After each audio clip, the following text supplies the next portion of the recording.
because as she just said, this is like one of our first times ever in front of a big audience. So we were wondering, are you guys going to be like a good audience or like kind of a lame audience?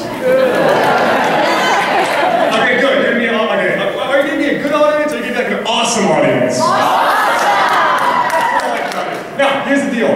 Shenanigans and improv, it's different than regular theater because it's improv, it's improvised, okay? That means we're doing no script. Whatever you're about to see, we're making it up on the fly in front of you, okay? And we're gonna prove that because we're gonna cover you guys to tell us how our scenes are gonna happen, okay? That's how we're gonna prove it, okay? Now, who here has never seen an improv show in their entire life? Raise your hand. You've never seen an improv show. That is so, exactly, J-Star is right, that is way too many, okay? Because this is what we're going to do. What I need you guys to be involved in the entire show, okay? So what I'm going to do is like just prep you, because we're going to be coming to you asking for suggestions. What I want you to do is I'm going to say, I'm going to ask you to name something, I want you to all yell it out on three. Can you do that for me? Yes. That one woman can do it, okay?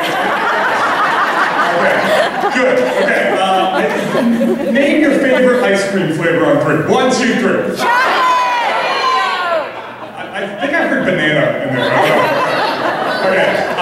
Tell me the name of the street that you live on. 1, 2, 3.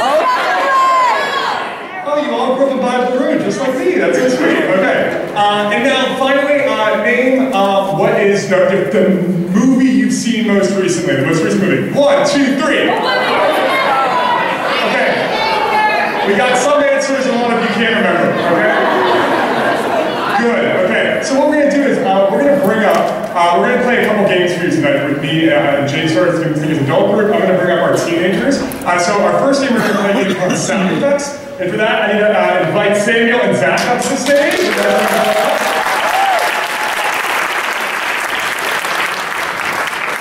Great. This is how it's going to work. Zach is going to be in the middle of the stage. He's going to be miming a scene. What you don't know about Zach is he is an excellent pantomimer in the tradition of Charlie Chaplin. Okay? And what you don't know, and in Samuel, what you don't know about him, is that he is like an expert beatboxer / sound effects master, okay? And so what's going to happen is he's going to mime the scene and Samuel's going to do all the sound effects on him. Sound good? Great. So, what I mean is, can someone give me like a really active activity and just yell it out, an active activity that we can do basically. What? Wait, I hear, in this side, I heard someone yell something. Sumo wrestling. Okay, oh, sumo wrestling. Great. Sumo wrestling. Okay, that's what we got, okay? So, what we're going to do is, for all the games we're going to play today, we're going to count it down from 5 and we're going to get started. So we're going to see the sound effects scene with Zach and Samuel. The suggestion is sumo wrestling and we're going to see it in count with me. 5, 4, 3, 2,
Here.